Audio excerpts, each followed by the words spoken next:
అవినీతి జరిగింది, అంబేద్కర్ విగ్రహం దాంట్లో అవినీతి జరిగింది. దాని కాంట్రాక్టర్ ఎవరంటే ఈ కేపీసీ ప్రాజెక్ట్స్. ఇగోండి రేవంత్ రెడ్డి గారు మాట్లాడిందే ఒకసారి విందాం.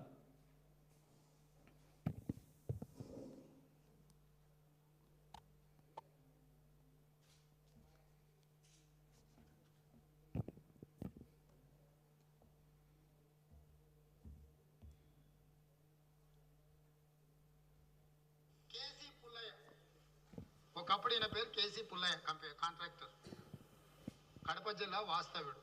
కేసీ పుల్లయ్య కాస్త కేటీఆర్తో చేరినాక కేపీసీ ప్రాజెక్ట్స్ లిమిటెడ్ అయింది దాని పేరు. కేసీ పుల్లయ్య కంపెనీ కేటీఆర్తో వాళ్ళ కొడుకు అనిల్ కుమార్ చేరంగానే ఆ కంపెనీ పేరు మారింది కేపీసీ ప్రాజెక్ట్స్ లిమిటెడ్. దాని ROC address, ROC code ROC Vijayawada.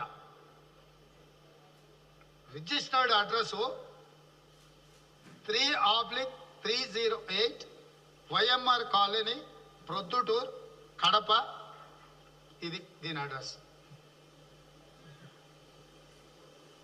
KC Pullaiah company కేటీఆర్తో చేరంగానే కేపీసీ ప్రాజెక్ట్స్ లిమిటెడ్ అయింది. దీని రిజిస్టర్డ్ అడ్రస్ విజయవాడ. దీన్ని నమోదు చేసుకున్న అడ్రస్సు ప్రొద్దుటూరు, కడప జిల్లా. అతని పేరు అనిల్ కుమార్ కామిశెట్టి. ఇతనిలో ఉన్న గొప్పతనం ఏంటంటే ఇతను ఆర్కిటెక్టో, ఇంజనీరో, లేకపోతే అద్భుత కళాఖండాలను సృష్టించే మంచి ఏమంటారు ఆర్టిస్టో కాదు. కేటీఆర్ క్లాస్మేట్ ఫ్రెండు శ్రీధర్ తేలుకుంట్ల అని ఒక సేటు ఉన్నాడు. ఆ సేటుకు అత్యంత సన్నిహితుడు. కేటీఆర్ అత్యంత సన్నిహిత మిత్రుడు తేలుకుంట్ల శ్రీధర్. ఆ తేలుకుంట్ల శ్రీధర్కు కావాల్సినోడే అనిల్ కుమార్ కామిశెట్టి. ఆ శెట్టి ఈ శెట్టి కలిసి ఒక వ్యూహాన్ని చేసి ఈ టెండర్ దక్కించుకున్నారు. కేసీ పుల్లయ్య ఒకప్పుడు ఈయన పేరు. సో ఇట్లా ఆ వ్యూహం ఈ వ్యూహం రచించి రేవంత్ రెడ్డి గారు కథలు చెప్పి కాంట్రాక్టులు వచ్చిందాన్న కూడా కేటీఆర్కి ముడిగట్టి ఇగో కేటీఆర్ గారి బినామీ, కేటీఆర్ గారి స్నేహితులకు స్నేహితులు అని తలా తోక లేకుండా స్క్రిప్టులు రచించి ఆ స్క్రిప్టులను ఇవాళ కూడా ఇప్పటికీ కూడా ఎవరన్నా ఇక కేటీఆర్ గారి మీదనో కేసీఆర్ గారి మీదనో బురద జల్లాలనంటే ఆ రేవంత్ రెడ్డి గారి లైబ్రరీ నుంచి ఆ స్క్రిప్ట్ ఉంది కదా, ఆ స్క్రిప్ట్ని బయటికి తీయండి అని లేటెస్ట్గా ఇవాళ కూడా వాడుతున్నారు. ఇవాళ ఈరోజు దీన్ని చెప్పడానికి కారణం ఏంటంటే ఇగోండి ఇదే ఆ అనిల్ కుమార్ కామిశెట్టి గారు. పక్కన కేటీఆర్ గారు కాదు కదా వీరు, అనుముల తిరుపతి రెడ్డి గారు. రేవంత్ రెడ్డి గారి సోదరులు అనుముల తిరుపతి రెడ్డి గారితో రేవంత్ రెడ్డి గారు అన్న కేపీసీ ప్రాజెక్ట్స్ యొక్క యజమాని. మరి కేటీఆర్ గారి బెనామీ అయితే, కేటీఆర్ గారి సన్నిహితులైతే తిరుపతి రెడ్డి గారితో ఇంత సాన్నిహిత్యంగా ఉన్నారేంటిది? కథ ఏంటిదంటే కేటీఆర్ గారి సన్నిహితులైతే ఇవాళ రేవంత్ రెడ్డి గారి ప్రభుత్వంలో కేపీసీ ప్రాజెక్ట్స్కి ఎందుకు కాంట్రాక్ట్లు వచ్చినాయి? లేటెస్ట్గా ఇటీవలే వాళ్ళ క్యాబినెట్ సమావేశంలో తీసుకున్న కేటీపీఎస్ మీద తీసుకున్న అడిషనల్ ప్రాజెక్ట్స్ మీద 400 కోట్ల కాంట్రాక్టు రేవంత్ రెడ్డి గారు అన్న ఆయన ఇంజనీర్ కాదు, ఆయన డిజైనర్ కాదు, ఆయన కాంట్రాక్టర్ కాదు, పనికిరానోడు అని ప్రెస్ మీట్లు పెట్టి తిట్టిన రేవంత్ రెడ్డి గారి యొక్క ఈ కేపీసీ ప్రాజెక్ట్స్కే మరి 400 కోట్లు ఎందుకు ఇచ్చిండ్రు? మరి ఇప్పుడు రేవంత్ రెడ్డి గారిని కూడా నీచుడా, నికృష్టుడా అని తిట్టమంటారా? ఆనాడు నువ్వు ప్రెస్ మీట్ పెట్టి ఇలాగే మాట్లాడినావు కదా. నేను ఇప్పుడు ఆ వీడియో ప్లే చేయలేదు, కానీ ఇదే ప్రెస్ మీట్లో కేసీఆర్ గారిని తిట్టినందుకు మరి ఇదే కేపీసీ ప్రాజెక్ట్స్కి మీ అన్నతో డీల్ కుదిరినందుకు ఇవాళ నువ్వు 400 కోట్ల కాంట్రాక్ట్ ఇచ్చినావు కదా. మరి రేవంత్ రెడ్డి గారు మీరు కూడా నీచులు, మీరు కూడా నికృష్టులు కాబట్టే వీళ్లకు ప్రాజెక్టులు ఇస్తున్నారా? లేదు. కేసీఆర్ గారి ప్రభుత్వం అర్హులకు ఏదైతే టెండర్ ప్రక్రియ ఉంటుందో ఆ అర్హత బేసిస్గా ఎవరికి కాంట్రాక్ట్లు వచ్చినాయో అది పెద్దగా ప్రభుత్వం పట్టించుకోలేదు, వాళ్ళకు వచ్చింది అని మీరు ఇవాళ ఒప్పుకోండి. ఆ బేసిస్గానే వచ్చిందా? అప్పుడు మీరు చెప్పింది తప్ప లేదు ఇప్పుడు మీరు చేస్తున్నది కరెక్టా? ఆనాడు రాజకీయాల కోసం ఏదైనా కూడా రాష్ట్రంలో ఎవరు ఎక్కడ చేసినా, ఫీనిక్స్ది కూడా అట్లనే, ఫీనిక్స్ కేటీఆర్ గారిదే. వాళ్ళు ప్రెస్ మీట్లు పెట్టి, ఉత్తమ్ కుమార్ రెడ్డి గారు, బట్టి విక్రమార్క గారు, శ్రీధర్ బాబు గారు ప్రెస్ మీట్లు పెట్టి ఫీనిక్స్ సంస్థ మీద మేము సిబిఐని కోరుతాం, విచారణ చేపిస్తామని. ఇవాళ రాస్క పూస్క తిరుగుతున్నారు రేవంత్ రెడ్డి గారు ఫీనిక్స్.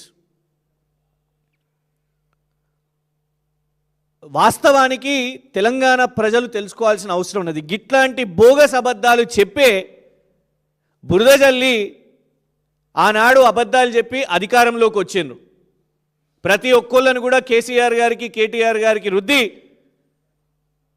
బద్నాం చేసి ఇవాళ అధికారంలోకి వచ్చిండ్రు. అధికారంలోకి వచ్చి బ్రదర్స్ చేస్తున్న వ్యాపారం ఇట్లా, బ్రదర్ని కలవండి కాంట్రాక్ట్ కొట్టండి, తిరుపతి రెడ్డి గారిని కలవండి కాంట్రాక్ట్ కొట్టండి.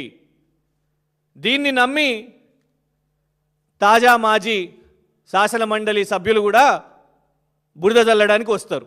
వచ్చి ఇగోండి అమరజ్యోతిలో అవినీతి అయింది, అంబేద్కర్ గారి విగ్రహంలో అవినీతి అయిందంటే, మరి అవినీతి అయితే మరి విచారణ చేపట్టండి ఈయన మీద.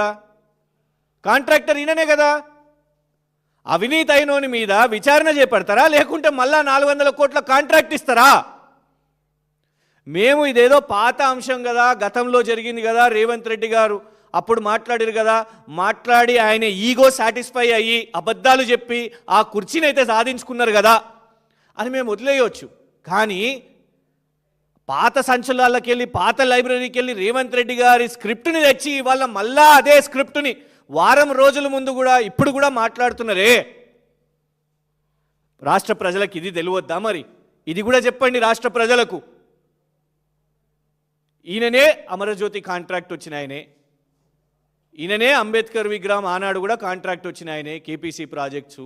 కానీ ఇవాళ ఎవరితోనున్నారు? మరి 400 కోట్ల కాంట్రాక్ట్ వచ్చింది కదా, మరి దానికి రేవంత్ రెడ్డి గారు ప్రభుత్వం సమాధానం చెప్పాలి. వారి కోసం ఈ మధ్య వకాల్తా పుచ్చుకున్న వాళ్ళు కూడా సమాధానం చెప్పాల్సిన అవసరం ఉన్నది. ఇప్పటికైనా అబద్ధాలు మానుకోండి. 2023 కంటే ముందు చెప్పిన అబద్ధాలన్నీ కూడా రేవంత్ రెడ్డి గారు మాటలు ఏదైతే మాట్లాడినరో అవే ఈరోజు వారి వీడియోల రూపంలోనే వారికే వస్తుంది. కానీ ఇవాళ గప్చుప్ అది ఏం మేము సమాధానం చెప్పాం. ఫీనిక్స్ గురించి మాట్లాడడం, కేపీసీ గురించి మేము మాట్లాడడం. ముక్కు నేలకు రాసి క్షమాపణ చెప్పండి. ఎవరికి కాంట్రాక్ట్ వచ్చినా వీళ్ళు కేసీఆర్ గారు చుట్టం, కేటీఆర్ గారు చుట్టం, ఇందులో అవినీతి జరిగింది. నోటికి మా మీడియా వాళ్ళు మైక్ పెట్టగానే ఇక ఇచ్చేద్దాం, ఆరోపణ ఇచ్చేద్దాం, అవినీతి జరిగింది, ఇందులో అవినీతి జరిగిందని. వాళ్లకు ఎంత సాటిస్ఫాక్షన్ లేదంటే 2014 నుంచి 23 వరకు చెప్పిర్రు, కేసీఆర్ గారి ప్రభుత్వాన్ని ఓడగొట్టినరు, ఇంకా సాటిస్ఫై కాలేదు, ఇంకా అబద్ధాలు చెప్పాలి, మళ్ళీ ఎక్కడ బీఆర్ఎస్ వస్తుందో ఇంకా అబద్ధాలు చెప్పాలని ఇప్పుడు కూడా అబద్ధాలు మొదలుపెట్టిర్రు. ముఖాలే మారినాయి కానీ స్పీచ్ మారలేదు. అప్పుడు రేవంత్ రెడ్డి గారు, ఇప్పుడు ఇంకొకళ్ళు, కానీ స్పీచ్ మాత్రం అదే.